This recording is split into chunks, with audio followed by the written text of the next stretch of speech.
Reade-Davies reading for The 39 Steps, Keeping Up Appearances and Wait Until Dark. So, been in these parts long? No, I'm from Glasgow. Glasgow? Do you ever see it? No, I never did. You should see it. You should see Sauchiehall Street on a Saturday night. Oh, with all the fine shops and the trams and the lights and the cinema palaces and the crowds. Oh, it's Saturday night tonight. Well, I've never been to Glasgow, but I've been to Edinburgh and Montreal and London. London? I could tell you all about London at supper. Oh, could you? Certainly could. Oh, no. John, he wouldn't approve of that, I do. John? He's my husband. He says we shouldn't think of such places and all the wickedness that goes on there. Or I could tell you now. Now? If you wanted. Oh, aye. You could.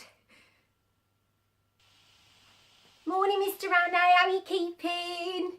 What a lovely morning this morning it is this morning.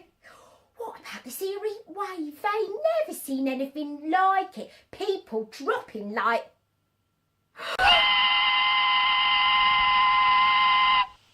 Your English humour will not help you, Mr. Hannay.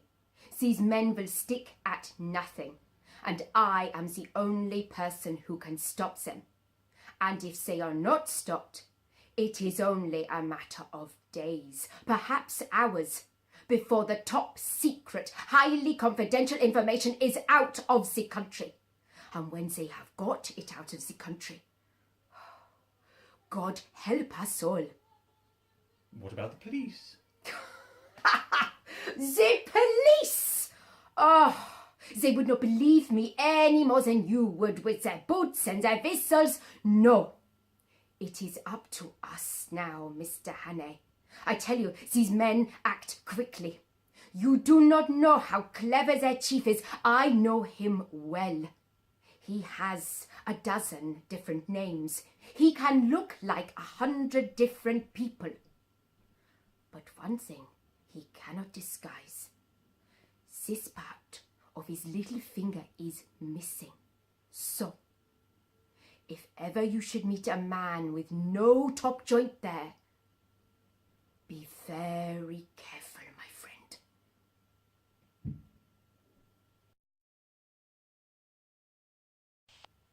Hello, Hyacinth.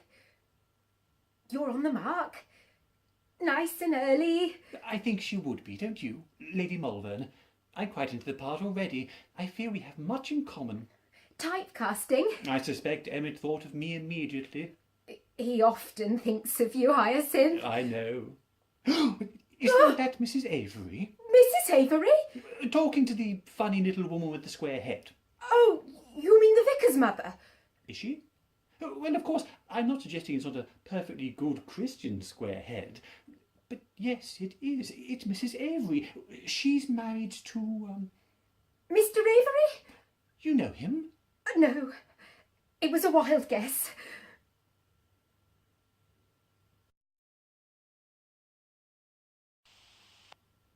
Mike, don't go. Of course not. He left the door open.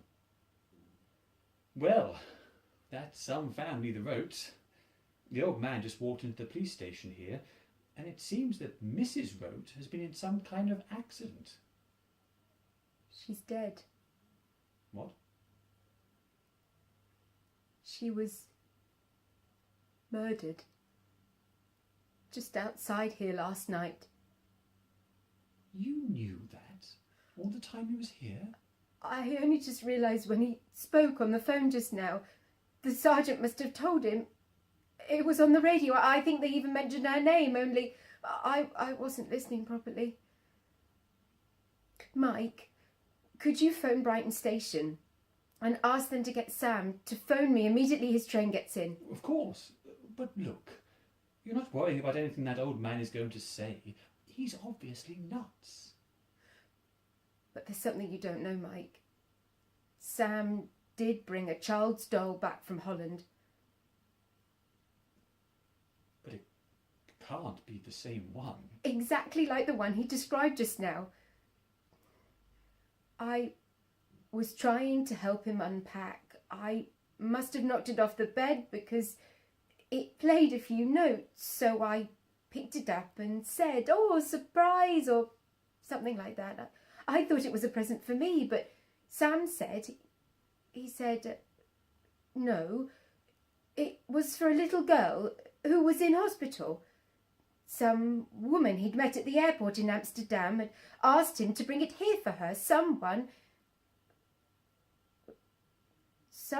he said he'd never met before.